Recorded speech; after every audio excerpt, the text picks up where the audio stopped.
আমৃত্য ভালোবাসি তোকে। লেখনীতে সালমা চৌধুরী। পর্ব ৫৪। তানবীর বিড়বিড় করতে করতে নিজের রুম পর্যন্ত যেতে ফোনে কল বেজে উঠল। তানবীরের বেস্ট ফ্রেন্ড সোহাগ কল দিচ্ছে। তানবীর কল রিসিভ করতেই ওপাশ থেকে সোহাগ একদমে কত কি বলতে থাকলো। তানবীর পকর তপ্ত স্বরে বলল, আমাকে এসব বলে কোনো লাভ নাই, আমি এখন আসতে পারবো না। এমপির সাথে একটা প্রোগ্রামে যেতে হবে। প্লিজ দোস্ত, একটু আয়। আরে ভাই, আমার সময় নাই। শোন তানবীর, আমাকে যতই ব্যস্ততা দেখাস সমস্যা নাই, কিন্তু তোর গার্লফ্রেন্ডের জন্য অন্তত আয়। একদম ইমোশনাল ব্ল্যাকমেল করবি না। তোর আমার মাঝখানে ওকে কেন টানছিস? কারণ আমার কথা তুই গুরুত্বই দিচ্ছিস না। প্লিজ তানবীর, জাস্ট 5 মিনিট লাগবে, আয় তুই। তানবীর বাড়ি কণ্ঠে শুধালো, বন্যা কি এখনো ভার্সিটিতে? আমি তোর কাছে সকাল থেকে চিল্লাচিল্লি করছি, তুই আমাকে পাত্তাই দিচ্ছিস না। বন্যার নাম শুনতেই কণ্ঠস্বর পাল্টে গেছে। দাঁড়া, এখন থেকে তোকে ওর কসম দিয়ে সব কাজ করাবো। তানবীর রাগান্বিত কণ্ঠে বলল, আর যাই করিস কোনোদিন ওর নাম নিয়ে কসম কাটতে বলবি না। পরিবারের বাইরে ও আমার একমাত্র দুর্বলতা, এছাড়া কসম কাটা ঠিক না। আচ্ছা ঠিক আছে, কাটবো না কসম। এখন বল, আসবি? বন্যা যদি ভার্সিটি থাকে তাহলে আসবো। আরে আছে আছে, প্রয়োজনে আটকিয়ে রাখবো, তাও তুই আয়। আমার কাজটা কিন্তু করে দিতে হবে। ভুলেও বন্যাকে কিছু বলতে যাইস না, আমি আসতেছি। তানবীর দ্রুত বেরিয়ে পড়ছে। এদিকে মেঘ আবিরের আড়ালে চুপটি করে দাঁড়িয়ে আছে। তানবীর চলে গেছে অনেকক্ষণ আগে। মেঘ আতঙ্কে এখনো চোখ খুলতে পারছে না। আবির ঠোঁটের কোণে হাসি রেখে অপলক দৃষ্টিতে মেঘকে দেখছে। তীর তীর করে কাঁপছে মেঘের উষ্ঠদয়। লজ্জায় আর ভয়ে নাকের ডগা আর গলা পাকা টমেটোর মতো লাল হয়ে গেছে। গাল নিস্তব্ধতায় বুঝতে পেরে মেঘ ধীরে ধীরে চোখ মেলল। সরাসরি চোখ পড়ল আবিরের চোখের দিকে। আবিরের নেশাক্ত দৃষ্টি দেখে মেঘ লজ্জায় মাথা নিচু করে ঘাড় কাত করে তানবীরকে দেখার চেষ্টা করলো। তানবীরকে রুমের কোথাও দেখতে না পেয়ে উদ্বিগ্ন কণ্ঠে শোধালো, ভাইয়া কোথায়? চলে গেছে। কেন? সেটা আমি কিভাবে বলবো? তোর ভাইয়াকে জিজ্ঞেস কর গিয়ে। হঠাৎ দেয়ালের দিকে আবিরের নজর পড়ে। যে হাতটা দিয়ে নিজেকে আটকিয়েছিল, সে হাতে যে রং ছিল, আবির সেটা খেয়ালই ছিল না। মেঘের চুল পাচাতে গিয়ে উল্টো দেয়ালটা নষ্ট করে ফেলেছে। আবিরের সাথে সাথে মেঘও চোখ ঘুরিয়ে তাকালো। দেয়ালে আবিরের হাত দেখে আর্তনাদ করে উঠল, এটা আপনি কি করলেন? আমি ইচ্ছে করে করছি নাকি? তোর চুল পাচাতে তো করেছি। মেঘ একটু দূরে সরে দেয়ালটাকে দেখে পুনরায় গম্ভীর কণ্ঠে বলল, আমি এখন কিভাবে ডিজাইন করব? আবির মেঘের হাত কবজিতে শক্ত করে ধরে টেনে নিয়ে রঙের বক্সে চুবিয়ে সঙ্গে সঙ্গে দেয়ালে ছাপ দিল। যেখানে আবিরের হাতটা রেখেছিল ঠিক সেখানেই। মেঘ আটকানোর খুব চেষ্টা করেছে, কিন্তু আবিরের শক্তির সামনে মেঘ অতি নগণ্য একটা মানুষ। আবিরের হাতের রং অনেকটা শক্ত হয়ে যাওয়ায় ঠিকমতো বোঝা যাচ্ছিল না, কিন্তু মেঘের হাতের ছাপ স্পষ্ট বোঝা যাচ্ছে। ভালোভাবে খেয়াল করলে মেঘের ছোট্ট হাতকে ঘিরে আবিরের বড় হাতের অগ্রকর ছাপটা ঠিকই চোখে পড়ে। মেঘ ক্ষুব্ধ হয়ে বলল, আপনি এমন করলেন কেন? কি ডিজাইন করবি ভেবে পাচ্ছিস না? তাহলে কি করব? মেঘ শক্ত কণ্ঠে বলল, আমি কিন্তু সম্পূর্ণ দেয়ালটাই নষ্ট করে ফেলবো। আবির মুচকি হেসে বলল, একদিনের জন্য রুম তোকে দিয়ে দিয়েছি, সাজাবি নাকি নষ্ট করবি পুরোটাই তোর ওপর, আমি কিছুই বলবো না। মেঘ শীতল কণ্ঠে বলে উঠল, মাঝখানে হাতের ছাপটার কারণে কি পচা লাগছে? আপনি এমনটা না করলেও পারতেন। আবি স্বাভাবিক কণ্ঠে বলল, তুই তোর কাজ শেষ কর, তারপর দেখিস কত সুন্দর লাগে। মেঘ মুখ বুতা করে ঠোঁট ভেঙে কাঁদো কাঁদো মুখ করে আবিরের দিকে তাকিয়ে আছে। আবির মুচকি হেসে 2 আঙ্গুলে মেঘের রাগে ফুলে ওঠা নাকটা আলতোভাবে চেপে মোলায়েম কণ্ঠে বলল, দেয়াল জুড়ে এত সুন্দর পেন্টিং থাকবে আর তাতে ডিজাইনারের হাতের ছাপ থাকবে না? তা কি করে হয়? ছাপটার নিচে তোর নামটাও লিখে দিস। বাসার মানুষ দেখলে কি ভাববে? বাসার মানুষ যখন জিজ্ঞেস করবে এই ডিজাইন কে করছে, তখন আমি কি বলবো? শেওড়া পাড়ার পেতনিটা ডিজাইন করে দিছে, নাকি আমার কাল্পনিক বউটা এসে পড়ছে? মেঘ ফুস করে শ্বাস ছেড়ে রাগী স্বরে বলল, কথায় কথায় বউ বউ করবেন না, আমি কিন্তু বড় আব্বুকে বলে দেব। কি বলবি? বলবো আপনি সারাদিন বউ বউ করেন, অথচ বিয়ের কথা বললেই ভাব নেন, আপনাকে ডাক্তার দেখাতে হবে। আবির নিঃশব্দে হেসে শুধালো, তুই কি আমার ইনডাইরেক্টলি পাগল বললি? মুখের উপর কিভাবে বলবো? কি? আবির এক পা করে এগোচ্ছে। মেঘ পিছাতে পিছাতে চেঁচিয়ে উঠল, এমন করলে কিন্তু আমি চিৎকার করব। কর চিৎকার, কাকে ডাকবি ডাক, দেখি তোকে কে বাঁচাই। মেঘ ভেজা কণ্ঠে ডেকে উঠল, আম্মু বাঁচাও। আবির মেঘের মুখ চেপে ঠান্ডার স্বরে বলল, আবির মেঘের মুখ চেপে ধরে ঠাট্টার স্বরে বলল, ছি মেঘ, যেভাবে মামনিকে ডাকছিস, মামনি ভাববে আমি তোকে ছি। মেঘ বিস্ময়কর দৃষ্টিতে আবিরের দিকে তাকিয়ে আছে। আবির মেঘের মুখ ছেড়ে কিছুটা গম্ভীর কণ্ঠে বলল, সরি, তোকে আর ডিস্টার্ব করবো না, তুই তোর কাজ শেষ কর। আবির টাওয়াল নিয়ে ওয়াশরুমে চলে গেছে। মেঘ আহাম্মকের মতো কিছুক্ষণ দাঁড়িয়ে রইল। আবির ভাই যে রাগ করেছে ওটাও কথাতেই বোঝা গেছে। মেঘ কি করবে তাই ভাবছে। আচমকা ড্রেসিং টেবিলে আয়নার দিকে নজর পড়তেই মেঘ সব বলে গেল। গালে আবিরের হাতের স্পর্শ, গলার গাড়েও আঙ্গুলের ছাপ, নাক আর কপাল জুড়েও রং লেগে আছে। মেঘ লজ্জায় আড়ষ্ট হয়ে যাচ্ছে। কিছুক্ষণ আগে ঘটে যাওয়া ঘটনাগুলো ভাবছে আর বারবার লজ্জায় লালিত হয়ে যাচ্ছে। মেঘ নিজের গালে হাত রেখে আবিরের স্পর্শ অনুভব করার চেষ্টা করছে। অমনি বুকের কম্পন শুরু হয়ে গেছে। আচমকা মিম দরজায় দাঁড়াতেই মেঘ তাড়াহুড়ো করে দেয়ালের দিকে ঘুরে মাথায় ওড়না দিল, যাতে রঙের দাগ মিম কোনোভাবে না দেখে। মিম দৌড়ে এসে উত্তেজিত কণ্ঠে শুধালো, আপু, তুমি আমার দিকে কি লুকাইছ? দেখি এদিকে ঘুরো তো। মেঘ দেয়ালে রং করতে করতে তপ্ত সুরে বলল, ডিস্টার্ব করিস না, রুমে যা। তুমি কি লুকাচ্ছ বলো, তাহলেই চলে যাব। মেঘ হুঙ্কার দিয়ে উঠল, আবির ভাই কিন্তু আশ্রমে আছে, দেখবো? মিম উদ্বিগ্ন কণ্ঠে বলল, ভাইয়া রুমে আছে, আগে বলবা না? আমি গেলাম, পরে এসে দেখবো তুমি কি লুকাইছ। মেঘ কিছুক্ষণ ভেবে পুনরায় কাজ শুরু করলো। আবির আশ্রম থেকে বেরিয়ে ভেজা শরীরে টি শার্ট গায়ে দিয়ে ফোন নিয়ে চুপচাপ রুম থেকে বেরিয়ে গেছে। মেঘের দিকে একবারের জন্য তাকিয়েও দেখেনি। মেঘ অসহায় মুখ করে আবিরের যাওয়ার দিকে খানিকক্ষণ চেয়ে রইল। চোখে মুখে বিষণ্ণতা বোধ করেছে, তবুও সবকিছু এক পাশে রেখে কাজে মনোযোগ দিল। আবির নিচে নামতেই মিম ছুটে গেল মেঘকে দেখতে। ততক্ষণে মেঘ রং দিয়ে গালে আর গলায় থাকা আঙ্গুলের ছাপগুলো মুছে ফেলেছে। মিম রুমে ঢুকেই তীক্ষ্ণ দৃষ্টিতে তাকিয়ে বলল, তখন কি লুকাইছিলাম? মেঘ স্বাভাবিকভাবে ঘুরে মিমের গালে রঙের দু আঙ্গুল ছুঁয়ে বলল, তোর কাছ থেকে আমি কি লুকাবো বল? আপু, তোমার গালে এত রং কেন? খেয়াল ছিল না, হুট করে গালে হাত দিয়ে ফেলেছিলাম। দুটো দেয়াল ভালোভাবে পর্যবেক্ষণ করে মিম বলল, আপু, দুইটা ডিজাইনে অনেক সুন্দর হয়েছে, বাইরের রুমটা অন্যরকম সুন্দর লাগছে। মৃদু স্বরে বলল, সত্যিই সুন্দর হয়েছে? 100% সত্যি। ওনার কি পছন্দ হবে? কিছুই তো বললেন না। আমি বলছি ভাইয়ার পছন্দ হবে। তাছাড়া তুমি যা এঁকে দিবা ভাইয়া সেটাই প্রশংসা করবে, দেখো। সেটা যদি ব্যাঙের ছাতাও হয় তবুও বলবে অনেক সুন্দর হয়েছে। মিম বিছানার উপর বসে পা ঝোলাচ্ছে আর মেঘের সাথে গল্প করছে। মেঘ আবিরের কথা মতো নিজের হাতের ছাপটার নিচে নিজের নাম লিখেছে। তাছাড়া এক সাইডে সাজ্জাদুল খান আবির নাম লিখে ডিজাইন করে দিয়েছে। মিমকে কিছু জিনিস দিয়ে পাঠিয়ে দিয়েছে, বাকিগুলো নিয়ে মেঘ পিছন পিছন আসছে। এতক্ষণের মধ্যে আবির একবারও উপরে ওঠেনি। মিম নিচে আসতে আবির প্রশ্ন করলো, তোর বোনের কাজ শেষ হয়েছে? হ্যাঁ, অনেকক্ষণ আগে শেষ হয়েছে। আবির কোনো কথা না বলে নিজের রুমে চলে গেছে। দুটো দেয়াল ডিজাইনের কারণে রুমটাকে চেনা যাচ্ছে না। এক সময় এই রুমে আলী আহমদ খান আর হালিমা খান থাকতেন। ওনাদের জন্য মূলত বানানো হয়েছিল। পরবর্তীতে বিভিন্ন সমস্যার কারণে আলী আহমদ খানরা নিচে চলে আসেন আর রুমটা আবিরের দখলে চলে গেছে। রুমটার ঠিক মাঝামাঝিতে দরজাটা অবস্থিত। ভেতরের এক পাশে আবিরের ব্যবহার্য সব প্রয়োজনীয় সামগ্রী আর অন্য পাশে সব অপ্রয়োজনীয় জিনিসপত্র। ছোটবেলার সাইকেল থেকে শুরু করে লাগেজ, ক্রিকেট, ফুটবল খেলার যাবতীয় জিনিসপত্র, পুরনো একটা ওয়ার্ড্রোবে আরও অনেক কিছু। ওইদিকে সব জিনিসপত্র বড় কাপড় দিয়ে ঢাকা। মালিয়া খান বলেছিলেন পুরনো জিনিসপত্র স্টোর রুমে রেখে দিতে, কিন্তু আবির সেগুলো সরাতে রাজি হয়নি। রুমে আর্ট করায় এখন এক পাশ অতিরিক্ত সুন্দর হয়ে গেছে আর অন্য পাশ অগোছালো। তবে আবিরের সেদিকে মনোযোগ নেই। আবির উদ্গ্রীব প্রণয়নে দেয়ালের দিকে চেয়ে আছে। একবার চোখ পড়ে নিজের নামের দিকে পুনরায় নজর আটকায় মেঘের হাতে ছাপে সেই লেখা মেঘ নামটার উপর। আকম্বাদ আবিরের মুখে হাসি ফুটে। অন্যদিকে তানবীর ভার্সিটির সামনে আসতেই সুহাগ আর শিমুলকে দেখতে পেল। ওরা তানবীরকে দেখেই হাসি মুখে এগিয়ে আসলো। তানবীর প্রশ্ন করলো, বন্যা কোথায়? চল আমাদের কাজটা আগে শেষ করে আসি, 5 মিনিটের কাজ। বন্যার সাথে আগে দেখা করব, তারপর তোদের ব্যাপারটা ভেবে দেখব। দুটা মেয়ের সাথে ওইদিকে গেল। তানবীর ওদের দেখানো পথে বাইক স্টার্ট দিল। থামালো ঠিক বন্যাদের পিছনে। বন্যারা পিছনে ফিরে তাকিয়েও দেখলো না। তানবীর ঘন ঘন হর্ন দিতে লাগলো।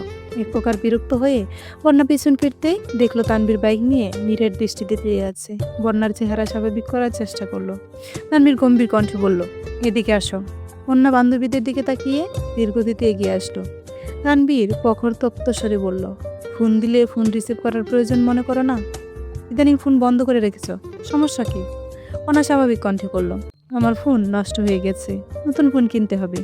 আব্বু বলছে আগামী সপ্তাহে ফোন কিনে দিবেন। ও, আর কোনো কারণ নেই তো? আর কি কারণ থাকবে? ভাইয়া যখন অ্যাক্সিডেন্ট করেছিল তখন তোমাকে আগে উল্টাপাল্টা কথা বলেছিলাম, তার জন্য দুঃখিত। ভাইয়ার রক্তাক্ত দেহ দেখে আমি তখন মানসিকভাবে ভেঙে পড়েছিলাম। বুঝে না বুঝে তোমার সাথে রাগ দেখিয়েছি। বন্যা মলিন হেসে বলল, কোনো ব্যাপার না, আমি কিছু মনে করিনি।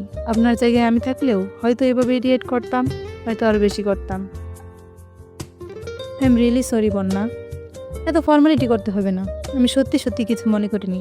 আবির ভাইয়া এখন কেমন আছেন? না কেমন আছে? দুজনেই আলহামদুলিল্লাহ ভালো আছে। বন্যা হঠাৎই ডুব গিলে উষ্ণ স্বরে শুধালো, একটা কথা জিজ্ঞেস করব? হ্যাঁ অবশ্যই। আপনি মিনহাজ আর তামিমকে কি করেছিলেন? কেন, কোনো সমস্যা? না না, ওরা অনেকদিন ভার্সিটিতে আসেনি, এখন আসলেও অনেক চুপচাপ হয়ে গেছে, তাই বলছিলাম। ও আচ্ছা, এসব কোনো বিষয় না। আমি বেশ কিছু করিনি। আমার জায়গায় ভাইয়া থাকলে ওদের আর কোনোদিন দেখতেও পারতা না। তানভীর একটু থেমে আবার প্রশ্ন করলো, ও একটা কথা, ভার্সিটিতে কেউ তোমাকে ডিস্টার্ব করে? অন্য মনে মনে আওড়ালো, ডিস্টার্ব করলেও তো আপনাকে বলবো না। স্বাভাবিক কণ্ঠে বলল, না, যদি মনে করো আমাকে না বললে আমি কিছু জানতে পারবো না, তাহলে এটা তোমার ধারণা ভুল। বরং তুমি নিজ থেকে জানলে তোমারই লাভ। অন্য কপাল গুটিয়ে দীর্ঘণ্ঠে বলল, এখন আসি। যেতে বলছি তোমায়? আমার তারা আছে। কেন, কেউ অপেক্ষা করছে? মানে কিছু না, ভার্সিটিতে পরশুদিন প্রোগ্রাম আছে, কষ্ট করে মেঘকে জানিয়ে দিন। ঠিক আছে, এখন চলো। কোথায়? তোমায় কিছু খাওয়াই। আমি আজ কিছু খাবো না, অন্য কোনো দিন আমি আপনাদের খাওয়াবো। তানভীর বাড়ি কণ্ঠে বলল, সেসব পরে দেখা যাবে, এখন বাইকে বসো। এক গ্লাস আখের জুস হলেও খেতে হবে, না হয় আমি ধরে নেব তুমি আমার উপর রাগ করে আছো। তুমি সত্যিই রেগে নেই, বিশ্বাস করুন। মানলাম, বিশ্বাসও করলাম, এখন চলো।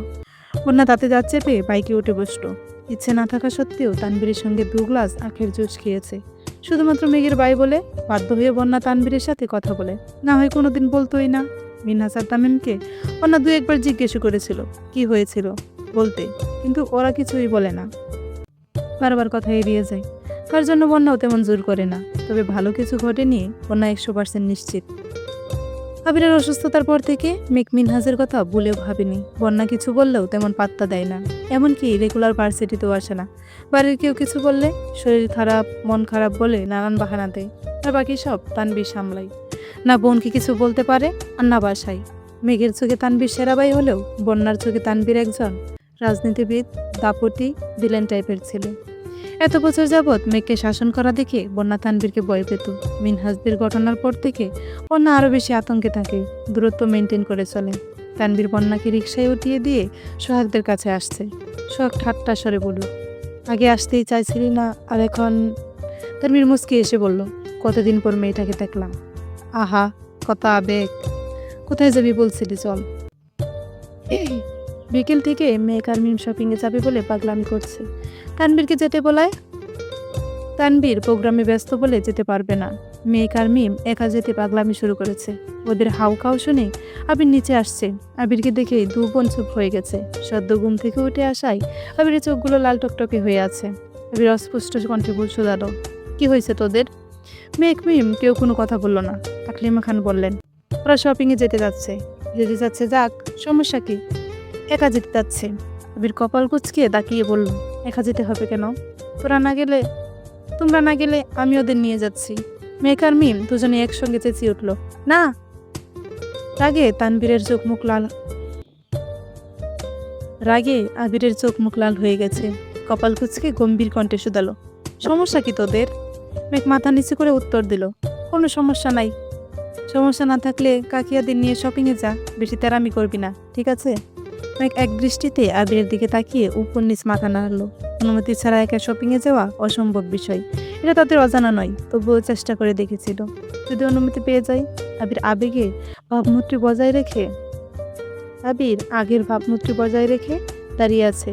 মেঘ আর মিম তাড়াহুড়ো করে নিজেদের রুমে চলে গেছে। আকলিমা খান, হালিমা খানের সঙ্গে মেঘ শপিংয়ে গেছে। মেঘ ও মিম সুযোগ বুঝে আবিরের জন্য 2-3টা টি শার্ট আর দুজনের জন্য 3টা পাঞ্জাবি কিনে নিয়ে আসছে। মেঘরা বাসায় ফিরতে তানভীর ভার্সিটির প্রোগ্রামের কথা বলছে। আবিরও সেখানে উপস্থিত ছিল। মেঘ নিজের হাতে শপিংগুলো লুকিয়ে নিজের রুমে নিয়ে গেছে। আবির বিষয়টা খেয়াল করেও কিছু বলেনি। আবির রাতে ঘুমানোর জন্য রুমে ঢুকে দরজা চাপাতে রীতিমতো আশ্চর্য হয়ে গেছে। আবিরের দরজার আড়ালে মেঘের হাতের ছাপটা আগের মতো বেরঙিন নেই। মেঘ সেখানে নীল রঙের ছাপ দিয়েছে, এমনকি অন্য হাতের ছাপও দিয়েছে। পাশাপাশি মেঘের 2 হাতের ছাপ দেখে আবির মুচকি হেসে বলল, পাগলি একটা। প্রোগ্রামের দিন ঠিক সময় মতো মেঘ ভার্সিটিতে চলে আসছে। মেঘকে দেখে মিনহাস আর তামিম এগিয়ে শুধালো, কেমন আছিস? মেঘ অন্যদিকে মুখ করে বলল, আলহামদুলিল্লাহ। মেঘ ওদের পাশ কাটিয়ে চলে গেছে। বন্যা আর মেঘ দুজনেই আজ গাউন ড্রেসে সঙ্গে হিজাব পরে আসছে। মেঘ আর বন্যা কিছুটা সামনে এগোতেই লিফাত নামের ছেলেটার সাথে দেখা। লিফাতের হাতে সিগারেট। বন্যা আর মেঘকে দেখে থতমত খেল। সিগারেট পেছনে ফেলে শান্ত স্বরে জিজ্ঞাসা করলো, কেমন আছো তোমরা? বন্যা আর মেঘ দুজনেই কপাল কুঁচকে তাকিয়ে আছে। বন্যা ঠান্ডা কণ্ঠে শুধালো, আলহামদুলিল্লাহ ভালো। বন্যা মেঘের হাত ধরে বলল, চল এখান থেকে। মেঘ তখনও সুরনেত্রে লিফাতকে পকড় করছে। ছেলেটার মুখে রহস্যময় হাসি।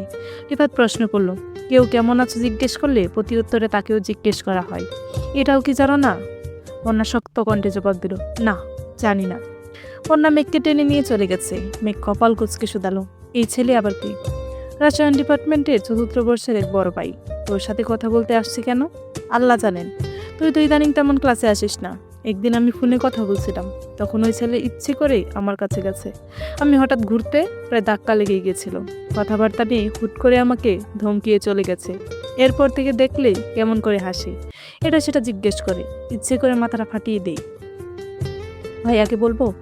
না না না, তোর ভাই আর এক ডেঞ্জারাস পাবলিক। ওই দিন দেখা হয়েছিল, পরে জিজ্ঞেসও করতেছিল আমাকে কেউ ডিস্টার্ব করে কিনা। তুই কি বলছিস? আমি না করছি। কেন? তোর ভাই মিনহাসের যে অবস্থা করছে, আমি আর কাউকে বিপদে ফেলতে চাই না। তাহলে আবির ভাইয়াকে বলি? বলেও না। তোর এই গুন্ডা পান্ডা ভাইদেরকে আমার ব্যাপারে কিছু বলবি না। তুই গুন্ডা পান্ডা কাকে বলছিস? আমার আবির ভাই এক হিরো, নট ভিলেন, ওকে? আর তোর ভাই? আমার ভাইও হিরো। মিনহাসের যদি মেরেও থাকে, ভাইয়াকে শুধু শুধু মারছে নাকি? আমার কর্মকাণ্ডে তোর কি তখন আমাকে মারতে ইচ্ছে করেনি? বল করেনি? করছে। তুই আমার বেস্ট ফ্রেন্ড হয়েও আমার কাজে তুই আমার উপর বিরক্ত হয়েছিস। এমনকি আমি নিজে আমার উপর বিরক্ত ছিলাম। সেখানে ভাইয়া না মিনহাসকে চেনে, না তামিমকে চেনে। আবির ভাইয়া তানভীর ভাই প্রাণ 100 পাতা। ওদের একজনের কিছু হলে আরেকজন জীবনের ঝুঁকি নিয়ে হলেও বাঁচাবে। সেখানে সামান্য মায়ের আর এমন কি? অন্য উদাসীন কণ্ঠে বলল, এখন চল, অনুষ্ঠান শুরু হয়ে যাবে। মেকার বন্যা ভিতরে ঢুকলো। পিছনের দিকে বসতে যাবে এমন সময় ওদের একজন ক্লাসমেট সামনে থেকে ডেকে বলল, মেঘ তোরা এদিকে আয়, তোদের জন্য সিট আছে। মেকার বন্যা এগিয়ে গেল। পাশাপাশি 2টা সিটে মেকার বন্যা বসলো। ওদের সামনে সারিতে লিফাতের বন্ধুরা বসা। কয়েক মুহূর্তের মধ্যেই লিফাত এসে বসলো। মেকার বন্যা লিফাতকে দেখে পিছনে চলে যাওয়ার জন্য ফিসফিস শুরু করলো। লিফাত পিছনে ঘুরে উত্তেজিত কণ্ঠ বলল, আরে তোমরা এখানে? কোনো কিছু লাগলে শুধু একবার বলবা, সাথে সাথে এনে দেবো। বন্যা আর মেঘ দুজনেই রাগে ফুঁসছে। বন্যা কিছু বলতে যাবে, তার আগে একজন রাগান্বিত কণ্ঠে বলে উঠল, তোর কলিজাটা আমার লাগবে, দে এখন। মেঘ আর বন্যা দুজনেই চমকে উঠে পাশ ফিরে তাকালো। লিফাত আটকে উঠে সেদিকে তাকালো। চোখ পর্যন্ত ডেকে রাখা ক্যাপটা সরাতেই তানবীরের মুখটা স্পষ্ট দেখা গেল। লিফাতের দিকে অগ্নিদৃষ্টিতে তাকিয়ে আছে। তানবীরকে দেখে বন্যা আর মেঘ দুজনেই ভয় পাচ্ছে। লিফাত বেশ কিছুক্ষণ তীক্ষ্ণ দৃষ্টিতে তাকিয়ে হঠাৎ হেসে ফেলল। তানবীর চোখ মুখ কুঁচকে পুনরায় বলল, কি হলো, দিবি না?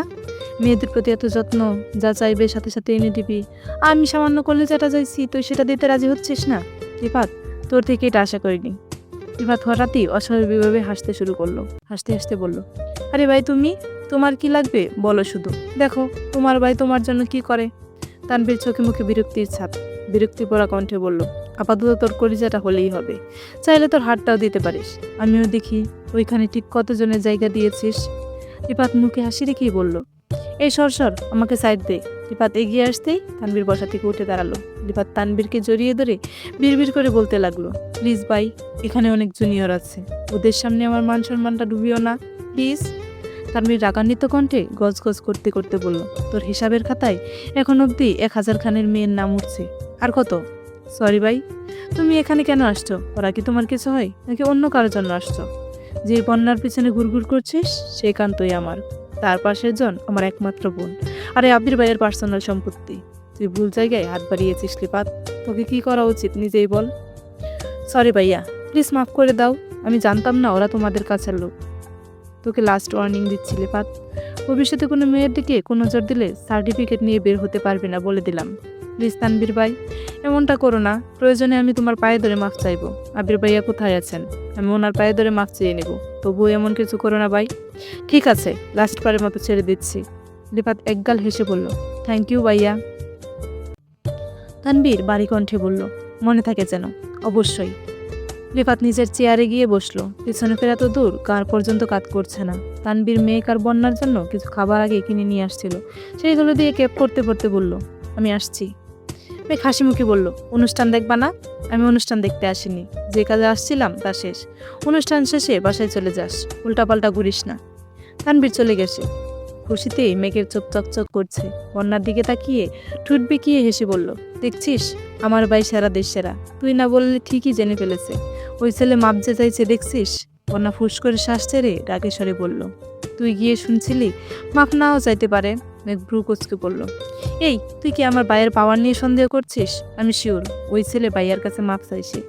বিশ্বাস না হলে ছেলেকে ডাক দে, যদি স্বাভাবিকভাবে কথা বলে তাহলে বুঝবো ভাইয়া কিছু বলেনি, আর যদি কণ্ঠস্বর বদলে যায় তাহলে বুঝবো ভাইয়া ঝাড়ছে। অন্য বাবলিল জবাব দিল, আমি পারবো না।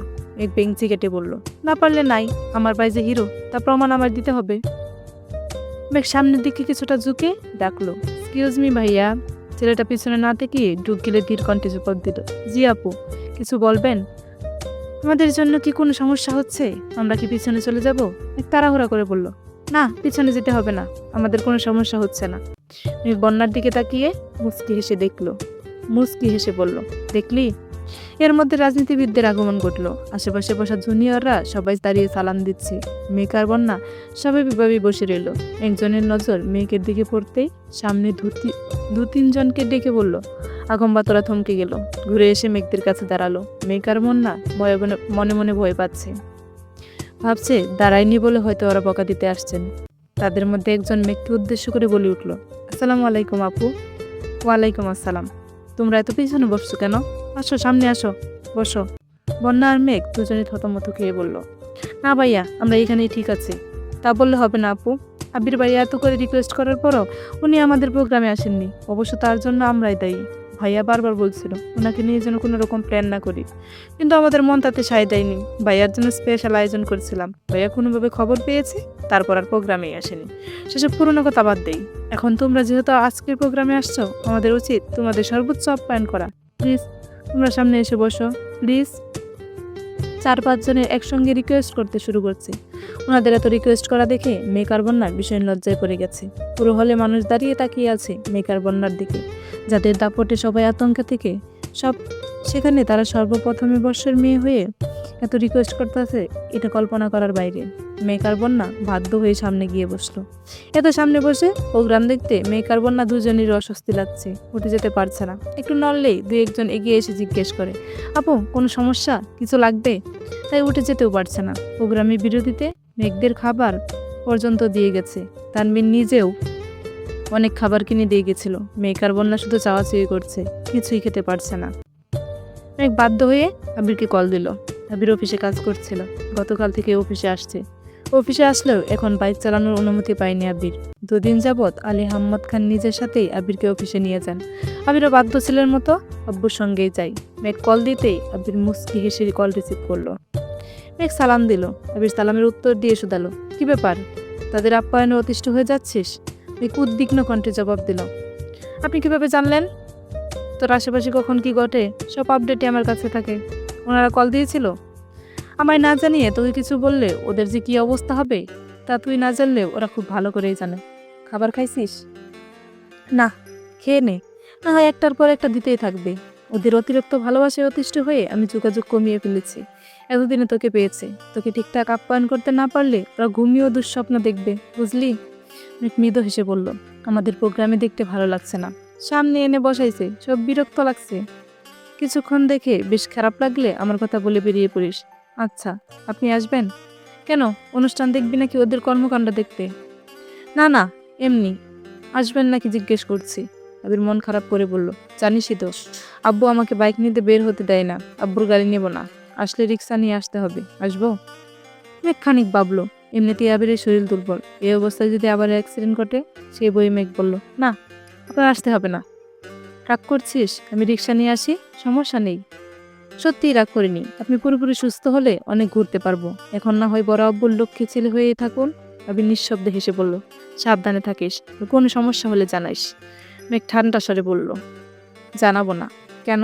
কারণ আমি জানি কোনো সমস্যা হওয়ার আগেই কেউ বা কারা কোনো না কোনোভাবে আমাকে প্রোটেক্ট করবে।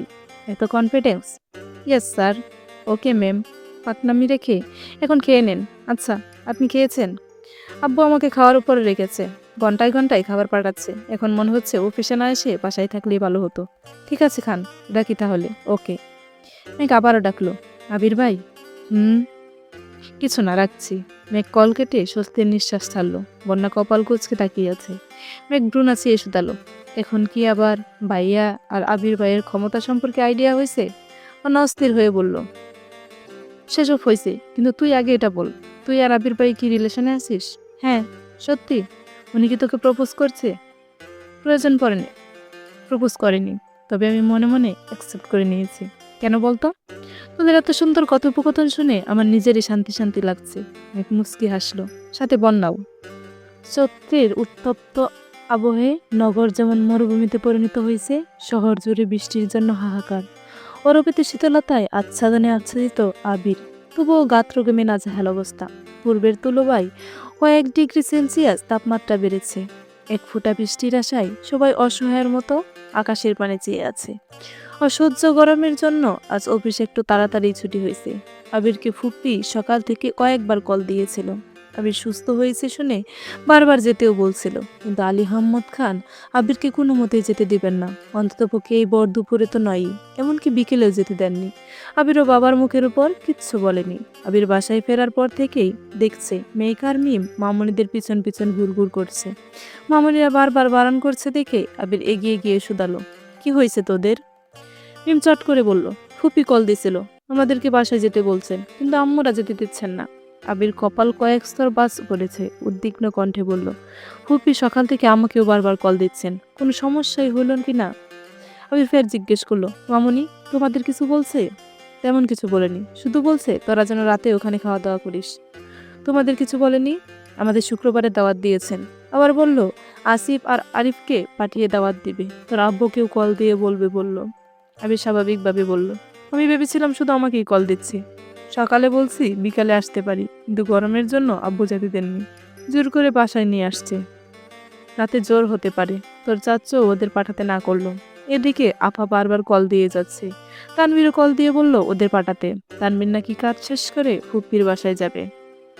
আচ্ছা, আমি ফুপ্পির সাথে কথা বলছি, শুক্রবার সবাই গেলে আজ তাহলে কাজে যাওয়ার প্রয়োজন নেই। সেই বরং ভালো, তুই কথা বলে দেখ। আবির ফোন হাতে নিয়ে চলে যাচ্ছে। মেঘ কপাল গুটিয়ে আবিরের দিকে তাকিয়ে আছে। আবির একটু দূরে যেতেই মেঘ দ্রুত আবিরের কাছে গিয়ে হাতে চিমটি কাটলো।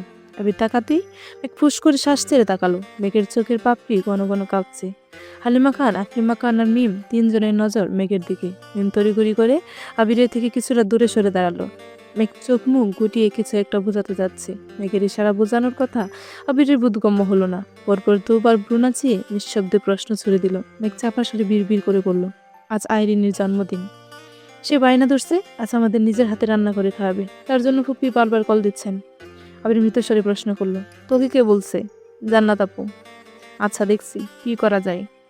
আবির আলী আহমদ খানের রুমে চলে গেছে। মেঘকে ডেকে আকলিমা খান জিজ্ঞেস করলো, আবির কি বলছিস? মেঘ হাসি মুখে বলল, দেখো কাকিয়া, ফুপ্পিরা সবাই আমাদের বাসায় আসছে, খাওয়া দাওয়া করছে, সারাদিন সময় দিয়েছে। প্রথমবার ফুপ্পি আমাদের যেতে বলছেন, আমাদের কি যাওয়া উচিত না বলো? অবশ্যই উচিত, কিন্তু তোর আব্বু যে না করে গেল। আবির ভাই বড় আব্বুর সাথে কথা বলতে গেছেন, দেখবা বড় আব্বু রাজি হয়ে গেছে, তখন আব্বু আর কিছুই বলতে পারবে না। আকলিমা খান হেসে বললেন, তোদের মাথায় সারাক্ষণ শুধু দুষ্ট বুদ্ধি ঘুরে, তাই না? মেঘ আর মিম দুজনেই হাসছে। এর মধ্যে আবির বেরিয়ে এসে বলল, হাসাহাসি রেখে এখন রেডি হতে যা, কিছুক্ষণের মধ্যে বের হতে হবে। হালিমা খান প্রশ্ন করলেন, আবির তুই কি বাসায় চিনিস? আচমকা এমন প্রশ্নে আবির থতমত খেলো, নীরবে ডুব কিনল। মেঘ শান্ত স্বরে বলল, আজকাল বাড়িঘর চিনতে হয় না, বুঝছো আম্মু? ফোন নাম্বার আছে, গুগল ম্যাপ আছে, কোনো না কোনোভাবে চলে যাওয়া যাবে। হালিমা খান আর কিছুই বললেন না। মেঘ মিম আর আদিকে উদ্দেশ্য করে বললেন, চল চল, রেডি হতে হবে। আদি আমতা আমতা করে বলল, আমি আম্মুকে ছাড়া যাব না, তোমরা যাও। মেঘ কপাল গুটিয়ে বলল, তুই কবে বড় হবি? মিম চল, আমরাই যাই। আবিরের সহজ স্বীকারোক্তি, তোরা রেডি হয়ে আমাকে ডাকিস। ঠিক আছে। মেঘ আর মিম দুজনেই রুমে চলে গেছে। কিছুক্ষণের মধ্যেই মেঘ রেডি হয়ে গেছে, অথচ আবিরকে আর মিম দরজা থেকে ডেকে নিচে চলে আসছে। আবির রেডি হয়ে নিচে আসছে, মিম এখনো নামছে না দেখে মেঘ আবিরের ভয়ে চিল্লিয়ে উঠলো, এই মিম তাড়াতাড়ি আয়। মিম রুম থেকে বেরিয়ে আসছে। পরনের বাসার জামা দেখে মিম রাগী কণ্ঠে বলল, এতক্ষণও হয়নি তোর? আবির ভারী কণ্ঠে জিজ্ঞেস করলো, এখনো রেডি হসনি কেন? মিম মাথা নিচু করে বলল, তোমরা যাও, আমি যাব না। আবির প্রশ্ন করলো, যাবি না কেন? আমরা অপেক্ষা করছি, যা রেডি হয়ে আই। মিম চাপা স্বরে জানালো, আমার যেতে ইচ্ছে করছে না, আমি যাব না। আকলিমা খান কটমট করে বললেন, এতক্ষণ তো যাওয়ার জন্য দুই বোন বাড়ি মাথায় তুলে ফেলছিলি, এখন কি হলো? আবির মেঘের দিকে তাকিয়ে প্রশ্ন করলো, তুই কিছু বলছিস? মেঘ থতমত কণ্ঠে বলল, না, আমি কিছুই বলিনি। মেঘ মিমকে উদ্দেশ্য করে বলল, এই মিম কি হয়েছে তোর? চল না যাই, অনেক মজা হবে। আপু তোমরা যাও প্লিজ, আমার ভালো লাগছে না। আকলিমা খান কিছুটা রেগেই বললেন, থাক, ওদের আর তেল মারতে হবে না, তোরাই বরং যা। আবির গাড়ির চাবি মামুনিকে দিয়ে বলল, দুজন গেলে গাড়ি নেওয়ার কোনো প্রয়োজন নেই, চাবিটা রেখে দিও। আবির গাড়ি নিয়ে যা, তোর আব্বু বা চাচ্চু শুনলে রাগ করবে। আবির গম্ভীর কণ্ঠে জবাব দিল, ফুপ্পিদের বাসা পর্যন্ত গাড়ি নাও যেতে পারে। আবির বেরিয়ে গেছে। মেঘ কিছুক্ষণ দাঁড়িয়ে থেকেও ছুটলো। মুচকি হেসে দরজার পানে তাকিয়ে মনে মনে বলল, তোমাদের দুজনের মাঝে আমি কাবাব মে হাড্ডি হতে চাই না। আমি রিক্সা ডেকে নিজে উঠে পরপর হাত বাড়িয়ে মেঘকে উঠালো। মেঘ কার ফিরিয়ে আবিরের দিকে তাকিয়ে আছে, দৃষ্টি তার নিরেট। পাশাপাশি বসাতে আবিরের হাতে বারবার ধাক্কা লাগছিল। অজান্তেই মেঘের বুকের বাঁ পাশে ব্যথা অনুভব হলো। আবির স্পর্শ পেয়ে মেঘের মন কল্পনায় ভাসতে শুরু করেছে। আবির তাকাতেই সরাসরি মেঘের চোখে নজর পড়ল। মেঘের গভীর চাহনে রাস্তার পাশে কৃত্রিম আলোতে আবিরের কাদম্বনীতে অদ্ভুত মায়াবী লাগছে। আবির টেনে হিস্ট্রে দৃষ্টি সরালো। এই চোখে বেশিক্ষণ তাকিয়ে থাকলে আবির নিজের উপর নিয়ন্ত্রণ হারিয়ে ফেলে, অন্য জগতে পাড়ি জমাতে ইচ্ছে করে। প্রায় অনেকটা পথ অতিক্রম করে ফেলছে, অথচ মেঘ ঘুরে আটকে আছে। অবশেষে আবির গলা খাকানি দিয়ে দীর্ঘণ্ঠে প্রশ্ন করলো, আইরিনের জন্য কি নিব? আবিরের কণ্ঠ শুনে মেঘ চমকে ওঠে। রিক্সার গতি আর নিজেকে একসঙ্গে সামাল দিতে না পেরে নড়ে ওঠে। আবির তৎক্ষণাৎ বাম হাতে মেঘের কাঁধ ধরে রেখে স্বাভাবিক কণ্ঠে প্রশ্ন করলো, ঠিক আছিস? হ্যাঁ। আইরিনের জন্য কি নিব? আপনার যা ইচ্ছা নিন, আমি আন্তাজে কি নেব? মেয়েদের পছন্দ অপছন্দ সম্বন্ধে আমার কোনো ধারণা নেই, তার জন্যই তো তোর মতামত জানতে চাইছি। মেঘ আর চোখে আবিরের দিকে তাকিয়ে প্রশ্ন করলো, আপনি আমার মতামত জানতে যাচ্ছেন? বাবা, মতামত জানতে চেয়ে অন্যায় করে ফেললাম নাকি? হ্যাঁ করছেন, অনেক বড় অন্যায় করছেন। বাই দ্য ওয়ে, আপনি মেয়েদের পছন্দ অপছন্দ জানেন না, তাহলে আমাকে সুন্দর সুন্দর গিফট দেন কিভাবে? তুই সবকিছু নিজের সঙ্গে তুলনা করিস কেন, বুঝলাম না। তোকে কিছু দিতে গেলে আমার একবারের জন্য ভাবতে হয় না। আমি কনফিডেন্টলি বলতে পারি, আমার দেওয়া 20 টাকার একটা গোলাপ কিংবা 20,000 টাকা দামের গিফট দুইটাই তোর কাছে সমান গুরুত্বপূর্ণ। বাকিদের ক্ষেত্রে আমি তা পারবো না। মেঘ বিপুল চোখে তাকিয়ে মনে মনে আওড়ালো, এই কনফিডেন্সটা নিয়ে আমাকে প্রপোজ করতে পারেন না? আপনি তো জানেন আমি হ্যাঁই বলবো, তাহলে কেন করেন না প্রপোজ? আবির মেঘের গাঢ় কালো পল্লবে চোখে চোখ রেখে বলল, এভাবে তাকাইস না মেঘ, তছনছ হয়ে যাব। মেঘ সঙ্গে সঙ্গে চোখ নামিয়ে নিল। আবির বাই নামক অসুখটা ইদানিং মেঘকে আষ্টে বৃষ্টে ধরেছে। আবিরের বলা কথা, আচরণ সবইতেই অন্যরকম মাধুর্যতা মিশ্রিত। ধীরে ধীরে মেঘও বুঝতে পারছে আবির বাই তার জীবনে বিশাল আকৃতি গাছের ন্যায় ভূমিকা পালন করছে। গাছের শেকড়ে আর ডালপালার মতনই মেঘ সকল প্রকার অশুভ আচল থেকে আগলে রাখছে। আইরিনের জন্য গিফট কিনে যথাসময়ে বাসায় উপস্থিত হয়েছে। ততক্ষণে তানবীরে চলে আসছে। আড্ডা খাওয়া দাওয়া শেষে প্রায় অনেক রাত ধরে ফুপির বাসা থেকে বেরিয়েছে। ততক্ষণে আকাশ গুটগুটে অন্ধকার হয়ে গেছে। মাঝে মাঝে বিদ্যুৎ চমকাচ্ছে, সাথে মেঘের গর্জন। মেঘ উৎফুল্ল মেজাজে সামনে হাঁটছে। তানভীর বাসা থেকে বেরিয়ে তপ্ত স্বরে বলল, ভাইয়া অনেক রাত হয়ে গেছে, তুমি বরং বোনকে নিয়ে বাইক নিয়ে চলে যাও। বাসা থেকে অনুমতি নিয়ে প্রথমবারের মতো ওকে নিয়ে রাতের বেলা বেরিয়েছি। তো তাড়াতাড়ি বাসায় চলে গেলে কিভাবে হবে? এছাড়া আব্বু আমায় বাইক চালানোর অনুমতি দেননি। হাজার হোক আমি আব্বুর বাধ্য সন্তান, আব্বুর অনুমতি ব্যতীত বাইক চালাতে পারি না। দিনের অবস্থা ভালো না, ততক্ষণের মধ্যে বৃষ্টি নামবে। তারপর ভিজে যেতে হবে। বুঝলাম, সমস্যা কি? জ্বর হলে না হয় দুজনেরই হলো। তানভীর রাগে স্বরে বলল, একবার জ্বরে বুকে শিক্ষা হয়নি তোমাদের? আবির নাক কুচকে বলল, তখন কি একসাথে ভিজছিলাম নাকি? এছাড়া মাঝে মাঝে বৃষ্টি বিলাস করা ভালো, এতে ভালোবাসা বাড়ে, বুঝছিস? হ্যাঁ, তোমার প্রেমে তোমার প্রেম বিষয়ক আজগুবি লজিক খুব ভালোভাবে বুঝতে পারছি। এবার এগিয়ে যেতে যেতে বলল, তুই কিন্তু একা বাসায় যাইস না। তানভীর চিবিয়ে চিবিয়ে বলল, হ্যাঁ হ্যাঁ, তোমাদের জন্য আমি এখন গাছতলায় বসে থাকি আর শুধু শুধু বৃষ্টিতে ভিজি নাকি? আবির গাড় ঘুরিয়ে মুচকি হেসে বলল, ভাইও তোর, বোনও তোর, তাই দায়িত্বটাও তোরই। আবির হাসতে হাসতে সামনে চলে গেছে। তানভীর না চাইতে মৃদু হাসলো। আবিরের যখন যা ইচ্ছে হয় তাই করে, এটা তানভীরের থেকে আর কেউ ভালো জানে না। আবিরের সব পাগলামি একমাত্র সাক্ষী তানভীর। আবিরের বৃষ্টি ভিজতে ইচ্ছে করছে, মানে এখন তাকে ভিজতেই হবে। তানভীর বাইক স্টার্ট দিয়ে ওদের পাশ কাটিয়ে যেতে যেতে আবারও বলল, তাড়াতাড়ি চলে এসো। মেঘ আশেপাশে তাকাচ্ছে আর গুটি গুটি পায়ে হাঁটছে। কিছুক্ষণ রাস্তাটা ভালোভাবে পর্যবেক্ষণ করে হঠাৎই প্রশ্ন করলো, এই রাস্তা দিয়ে গাড়ি ঢোকা যেত, তাহলে আনিনি কেন গাড়ি? কেন আনিনি তার উত্তর এখন তোকে দিতে পারবো না, সময় হলে নিজেই বুঝতে পারবি। মেঘ বলার মতো কথা খুঁজে পাচ্ছে না, না বলে চুপচাপ হাঁটছে। আবির নিশ্চুপ হাঁটছে। কোলাহলপূর্ণ নির্জন পথ, রাস্তায় গুটি কয়েক বাইক আপন গতিতে ছুটছে। তুর্কিদের বাসার গলি থেকে বেরিয়ে কয়েকটা এগিয়ে মেঘ হঠাৎই আকুল কণ্ঠে শুধালো, আমরা বাসায় যাবো কিভাবে? বাসায় না গেলে হবে না? মেঘ অবিশ্বাস্য দৃষ্টিতে আবির দিকে চেয়ে আছে। এমনিতে অনেক রাত হয়ে গেছে, কোথায় তাড়াতাড়ি বাসায় যাওয়ার ব্যবস্থা করবে তা না, উল্টো মজা করছেন। ধীরে ধীরে বৃষ্টি পড়তে শুরু হয়েছে। মেঘের গর্জনের শব্দ আর বৃষ্টির বড় বড় ফোঁটা দেখে মেঘ ভিতরে ভিতরে ভয় পাচ্ছে। দিনের বেলা বৃষ্টি খুব বেশি পছন্দ হলেও রাতের বেলা বিদ্যুৎ চমকালে মেঘের কলেজা শুকিয়ে যায়। আতঙ্কে মেঘের হাঁটার গতি কমে গেছে, বারবার আকাশের পানে তাকাচ্ছে আর আস্তে আস্তে হাঁটছে। আবির কিছুক্ষণ যাবৎ মেঘের হাবভাব পর্যবেক্ষণ করে শুধালো, কোনো সমস্যা? মেঘ কাঁদো কাঁদো মুখ করে বলল, আপনি গাড়িটা নিয়ে আসেননি কেন? আমার ভয় লাগতেছে, রাস্তায় একটা রিক্সাও নেই, এখন কিভাবে বাসায় যাব?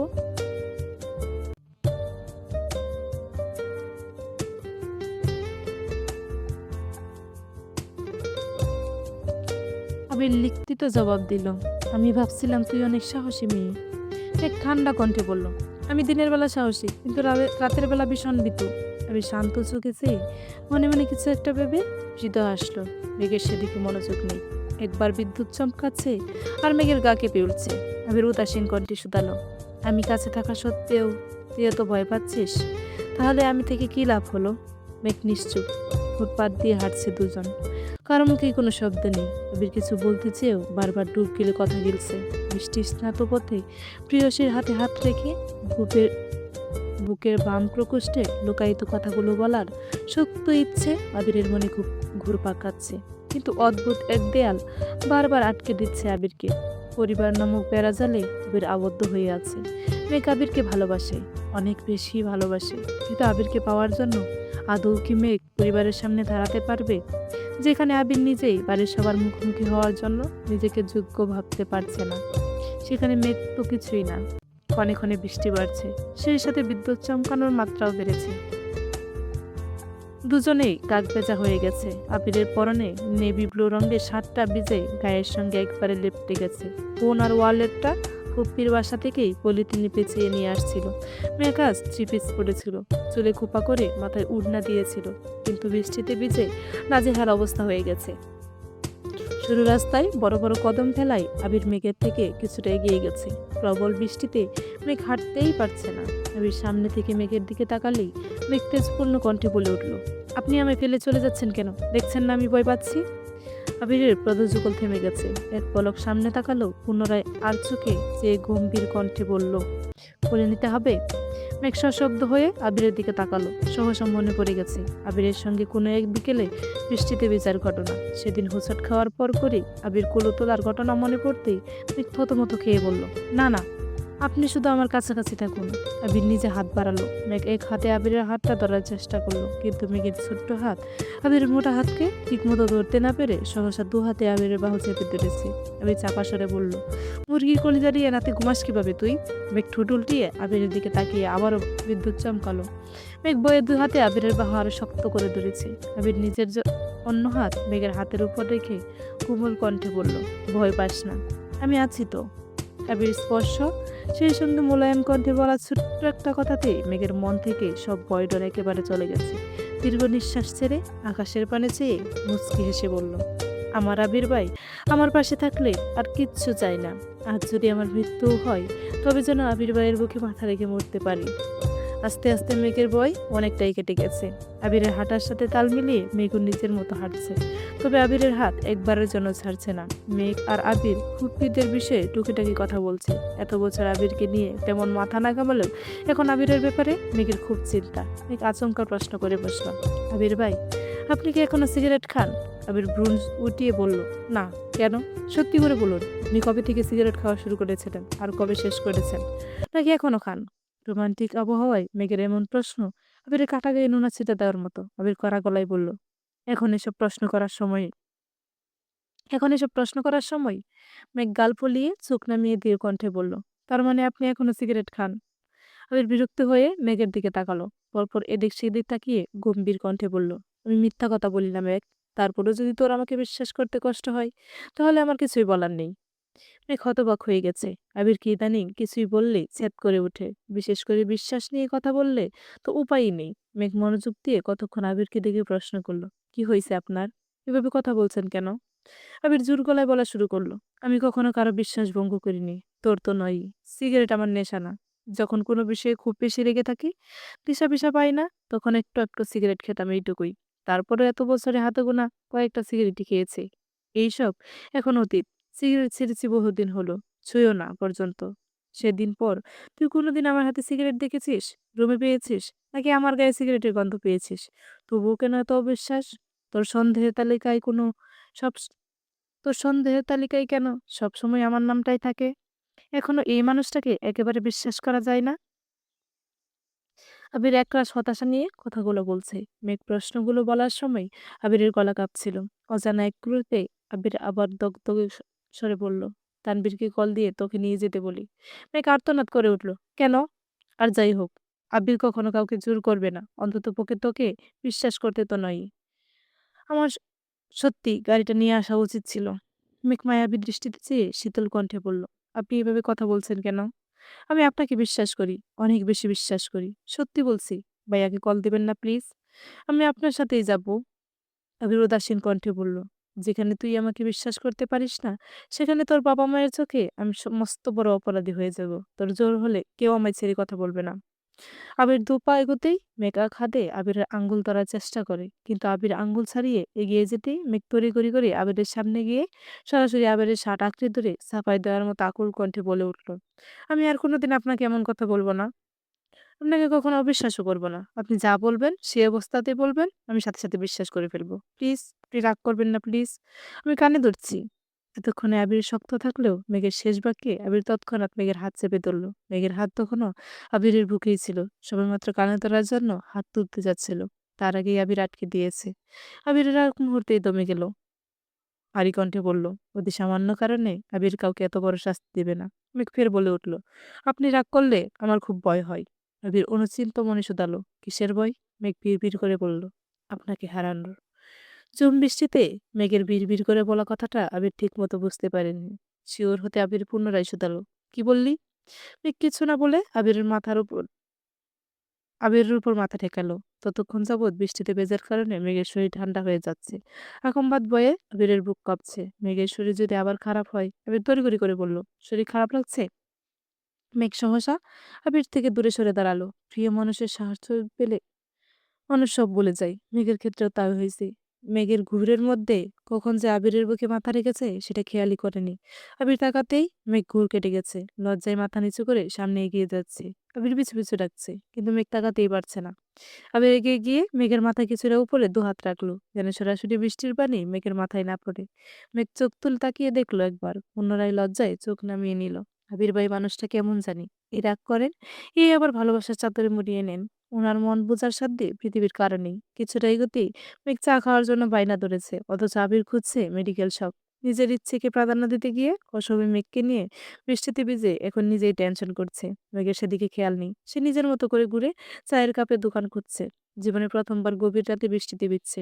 মেঘের মন এমনিতেই খুব উতলা হয়ে যাচ্ছে, তার উপর সাথে আবির ভাই। বাসার সব চিন্তা ভুলে বৃষ্টি উপভোগ করছে, আর আবিরের সঙ্গে খুনসুটিতে মেতে আছে। অবশেষে এক চায়ের কাপের দোকানে আবিরের পকেট থেকে ফোন বের করে ওয়ালেট বের করছে। মেঘের সেদিকে খেয়াল নেই, সে নিজের মতো ঘুরছে আর চায়ের দোকান খুঁজছে। জীবনে প্রথমবার গভীর রাতে বৃষ্টিতে ভিজছে। মেঘের মন এমনিতেই খুব অতলা হয়ে আছে, তার উপর সাথে আবির ভাই। বাসার সব চিন্তা ভুলে বৃষ্টি উপভোগ করছে। আর আবিরের সঙ্গে খুনসুটিতে মেতে আছে। অবশেষে একটা চায়ের দোকানে মেঘকে বসিয়ে আবির পকেট থেকে ফোন আর ওয়ালেট বের করেছে। উপরের টিনের চালে টুপটাপ বৃষ্টির ফোঁটা পড়ছে। মেঘ আপন মনে বসা থেকে সেই চালের দিকে চেয়ে আছে। টিনের চালের মাতাল করা শব্দে মেঘের ভাবনা ছন্ন ছাড়া হয়ে যাচ্ছে। মেঘ আবিরের দিকে তাকাতেই আবির বলে উঠল, বৃষ্টির শব্দটা ভালো লাগছে? হ্যাঁ, আগে বর্ষাকালে নানা বাড়িতে গেলে এই শব্দটা শুনতাম, অনেক ভালো লাগতো। কত বছর পর আবার শুনছি। আবির প্রশ্ন করলো, লাল চা খাবি নাকি দুধ চা? লাল চা খাবো। ঠিক আছে ম্যাম। আবির চলে গেছে।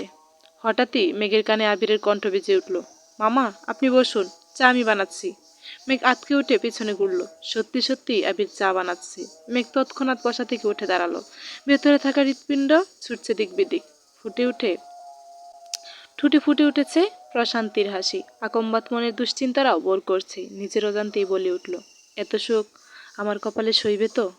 সঙ্গে সঙ্গে নিজের মাথায় গাঁটটা মেরে বলল, কী সব বাজে কথা ভাবছিস? আবির 2 কাপ চা নিয়ে এগিয়ে আসতো। আদা লেবু দিয়ে 2 কাপ চা নিয়ে আসছে। আবিরকে দেখে মেঘ পুনরায় চেয়ারে বসলো। মেঘকে 1 কাপ চা দিয়ে আবির পাশের চেয়ারে বসে চুমুক দিল। মেঘ এক চুমুক চা খেয়ে মুগ্ধ হয়ে আবিরের পানে চেয়ে জিজ্ঞেস করলো, আপনি আর ঠিক কী কী পারেন একটু বলবেন? আবির নির্বিকার ভঙ্গিতে বলল, বলতে পারবো না, তবে প্র্যাকটিক্যালি সব পারবো। বাহ, বড় আব্বু আর বড় আম্মুর একমাত্র ভদ্র ছেলে। আপনি ছেলে যা পারেন আমি মেয়ে হয়েও তা পারি না। আবির উদ্গ্রীব হয়ে বলল, আমি কখনোই ভদ্র ছেলে ছিলাম না। আমি 1 নম্বরের অসভ্য অভদ্র একটা ছেলে। তাছাড়া তোকে কাজ শিখতে বলছে কেউ? তাছাড়া তোকে কাজ শিখতে বলছে কেউ? তোর যখন যা লাগবে শুধু অর্ডার করবি। মেঘ প্রশ্ন করলো, আপনি অভদ্র এটা কে বলছে? তোর আব্বু। মেঘ হেসে বলল, আব্বুর চোখে দুনিয়ার সব ছেলেরাই অভদ্র। দেখবেন দুদিন পর থেকে আদিকে ওইভাবেই কথা শোনাবে।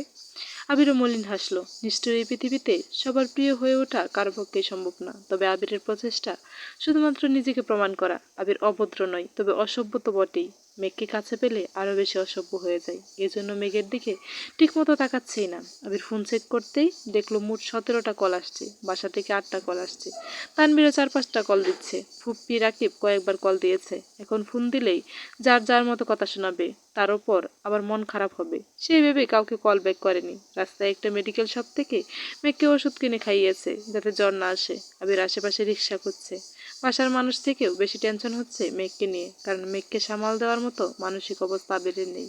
বৃষ্টির পানিতে চিকচিক করা মেঘের দুগাল, গোলাপি ভেজা পাপড়ির মতো লাল টুকটুকে দুঠোঁটে তাকানো মাত্রই আবিরের বুকের কম্বন অনুভব হতে সঙ্গে সঙ্গে চোখ সরিয়ে নেয়। কিন্তু মেঘ নিজের মতো করে কথা বলছে। হুটহাট আজগুবি প্রশ্ন করে শুরু করে প্রশ্নের উত্তর দেওয়ার মতো পরিস্থিতি আবিরের নেই। তাই মেঘকে নিয়ে তাড়াতাড়ি বাসায় ফিরতে চাচ্ছে। একটা ফুলের দোকান থেকে মেঘ বলে উঠল, আবির ভাই আমাকে একটা লাল গোলাপ কিনে দিবেন? না। কেন? গোলাপ ব্যতীত অন্য ফুল গোলাপ ব্যতীত অন্য কোনো ফুল নেই। লাল গোলাপগুলো খুব সুন্দর লাগছে। একটা নেই? বললাম তো না। মেঘ মন খারাপ করে 2টা বেলি ফুলের মালা নিয়েছে। আবির টাকা দিয়ে বেরিয়ে এসে বলল, দে পরিয়ে দিই। প্রয়োজন নেই। কেন? কারণ এগুলো মিমের জন্য নিয়েছি। ওয়েট, আরও একটা নিয়ে আসছি। লাগবে না। আমার জন্য আনলে লাল গোলাপ নিয়ে আসুন। আবির গম্ভীর কণ্ঠে বলল, চল সামনে যাই, সামনে হয়তো রিক্সা পাবো। মেঘ উচ্চ স্বরে বলল, তবুও গোলাপ দেবেন না? না। মেঘের আগে ফুসতে ফুসতে চলে যাচ্ছে। বৃষ্টি কমে এসেছে, তবুও গাছ থেকে এখনো টুপটাপ করে পানি পড়ছে। আবির মেঘের গমন পথে চেয়ে ভারী কণ্ঠে বলল, যেই ফুল তোকে অন্য কোনো ছেলে দিতে চেয়েছিল সেই ফুল আমার চোখে বিষের মতো। আবির সেই বিষ ছুবেও না। এদিকে মেঘের বাসার কাছে গাছের নিচে বাইকে বসে আছে আর ওদের জন্য অপেক্ষা করছে। বৃষ্টি কমাতে আবিরকে কয়েকবার পর্যন্ত কলও দিয়েছে, কিন্তু আবির ফোনই ধরছে না। হঠাৎ বন্যার কথা ভেবে কল দিল বন্যার নাম্বারে। অনেকদিন পর বন্যার ফোনে কল ঢুকেছে। প্রথমবার রিসিভ হলো না। দ্বিতীয়বার রিসিভ করার সঙ্গে সঙ্গে বন্যা প্রশ্ন করলো, হ্যালো কে? তানভীর কপাল গুটিয়ে বলল, বাহ, এত অপরিচিত হয়ে গেলাম। বন্যা তৎক্ষণাৎ বলে উঠল, আসসালামু আলাইকুম। ওয়ালাইকুম আসসালাম। সরি তানবীর ভাই, নতুন ফোন তাই নাম্বারটা সেভ ছিল না। ও আচ্ছা, ফোন কবে কিনলা? আজকেই কিনেছি। আপনি কি বাইরে? হ্যাঁ, কেন? বৃষ্টি বাতাস এসবের শব্দ হচ্ছে মনে হয়। ও আচ্ছা, গাছতলায় বসে আছি তাই এমন শব্দ হচ্ছে। গাছতলায় কেন? এমনিতেই একটু কাজ ছিল। রাতে খেয়েছো? জি। আপনি? হ্যাঁ, ফুপ্পিদের বাসায় খেয়ে আসলাম। ফুপ্পিরা কেমন আছেন? আলহামদুলিল্লাহ ভালো। আচ্ছা ভালো থাকুন। রাখি এখন। কেন? ঘুমাবো। আচ্ছা ঘুমাও। তানভীর কথা শেষ হওয়া মাত্রই আবির আর মেঘ আসছে। যথারীতি তিনজনেই কাকভেজা হয়ে বাসায় ফিরছে। রাত 11টার উপর বেজে গেছে। অথচ তিন ভাই সোফায় বসে আছে। কাঠগড়ায় মেঘ, আবির আর তানভীর।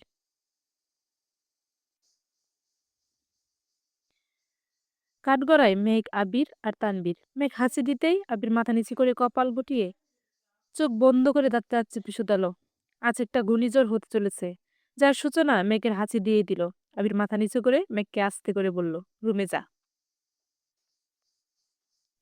মেঘ কোনো দিকে না তাকিয়ে বেজে জামা নিয়ে নিজের রুমের দিকে ছুটছে। ড্রয়িং রুম, সিঁড়ি সব ভিজে গেছে। আলী আহমদ খান মেঘের দিকে একবার তাকিয়ে পুনরায় আবিরদের দেখলো। গম্ভীর কণ্ঠে প্রশ্ন করলো, তোমাদের এই অবস্থা কেন? আবির ছাপাই দেওয়ার স্বরে বলল, আপনিই বলছেন বাইক যেন না চালাই, আর রাস্তায় রিক্সা পাইনি। গাড়ি নাওনি কেন? কুপিতের বাসা পর্যন্ত গাড়ি ঢুকবে না। এই না, ঢুকবে কিনা শিওর ছিলাম না। বাসা পর্যন্ত না যাক, রাস্তা পর্যন্ত তো যেত। রাস্তায় রাখবো, তারপর কোনো অ্যাক্সিডেন্ট হলে, চুরি হলে গাড়ির দায় কে নেবে? আমি? আলী আহমদ খান বাড়ি কণ্ঠে বললেন, তুমি না নিলে তোমার বাপের না হয়নি তো। যত যাই হোক, গাড়িটা তো তোমার বাপেরই। আবার মৃদু হেসে বলল, আমার জন্য কাউকে কোনো দায় নিতে হবে না, আর আমিও অযথা কোনো দায় নিতে চাই না। মোজাম্মেল খান এবার চেঁচিয়ে উঠলেন, তোমাদের ঘাটতেরামির জন্য আমার মেয়েটাকে কেন ভিজিয়েছো? ওর কিছু হলে? রাজবাড়ি কণ্ঠে বলল, আপনার মেয়ের কিছু না হলেই তো হলো। এত রাতে এখানে কথা বাড়ালে ঝামেলা হবে ভেবেই মোজাম্মেল খান হুঙ্কার দিয়ে সোফা ছেড়ে উঠে চলে গেছেন। ইকবাল খান নিজের রুমে চলে গেছেন। আলী আহমদ খান কাজের মহিলাকে ডেকে ফ্লোর পৌঁছার কথা বলে নিজেও ভিতরে চলে গেছেন। আবির ভিতরে ভিতরে ফুঁসছে। রুমে গিয়ে রাগে বিছানার উপর ফোনটা ছুঁড়ে ফেলে সোজা ওয়াশরুমে চলে গেছে। আবিরের রাগের একমাত্র কারণ সে নিজেই। আবির শাওয়ার নিয়ে আবার রান্নাঘরে এসে মেঘের জন্য স্যুপ আর কফি নিয়ে গেছে। মেঘকে ডাকতে মেঘ দরজা খুলে স্বাভাবিক কণ্ঠে বলল, ভিতরে আসুন। আবির গুরুতর কণ্ঠে বলল, না থাক। কখনো আবার চেঁচিয়ে তোর আব্বুকে ডাকবি। কখনো আবার চেঁচিয়ে তোর আব্বুকে ডাকবি।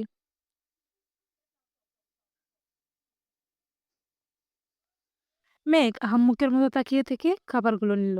আবির সঙ্গে সঙ্গে চলে গেছে। তানবীর ফ্রেশ হয়ে আবির রুমে আসছে। মূলত মিনহাজদের ব্যাপারে কথা বলতে এসেছে। আবিরের অ্যাক্সিডেন্টের পর থেকে মেঘের মতো আবিরও ওদের ব্যাপারে মাথা ঘামায় না। তানবীরকে প্রথম একবার জিজ্ঞেস করলেও এরপর থেকে একেবারের জন্য কথা জিজ্ঞেস করেনি। তানবীর আজ নিজ থেকে কথা বলতে আসছে। আজ শুক্রবার, ফুপ্পির বাসাতে আজকে সবার দাওয়াত। নামাজ পড়ে সবাই রওনা দিয়েছে। আবির, তানবীররা, মেঘ, মিম আদি ইকবাল খানের গাড়িতে যাচ্ছে, বাকি আলী আহমদ খানের গাড়িতে। আরিফ আর আসিফ দুজনেই গলির মোড় থেকে ওনাদের নিয়ে গেছেন। মিম আরিফদের দেখেই বড় করে বিগজি কাটলো। আত্মীয়তা সম্পর্কের খাতিরে আরিফ মৃদুভাবে হাসলো। মেঘ মিমকে সারাদিন সামনে রেখেছে, যেন কোনোভাবেই কোনো অঘটন না ঘটায়। খাওয়া দাওয়ার পর্ব শেষ করে বিকেলের দিকে বাসার উদ্দেশ্যে রওনা দিয়েছে। আগামী পরশু থেকে রমজান শুরু, তাই ফুপ্পির জোরাজুরিতে আজ সবাইকে আসতে হলো। ফুপ্পির সাথে সবাই খুব ফরমাল সম্পর্ক। আবিররা ফুপ্পিকে যতটা আপন করে নিয়েছে, বড় ঠিক ততটাই পারছে না। আপন করে নিয়েছে, বড় ঠিক ততটাই পারছে না। মাঝখানে হঠাৎই আবিরের ফোনে কল বাজছে। আবির ঘুমের ঘুরে প্রথমে কেটে দিয়েছে। খানিকক্ষণ বাদে আবারও ফোন কল বাজতেছে। আবির কল রিসিভ করে অর্ধ ঘুমন্ত অবস্থায় জিজ্ঞেস করলো, কে? পেতনি।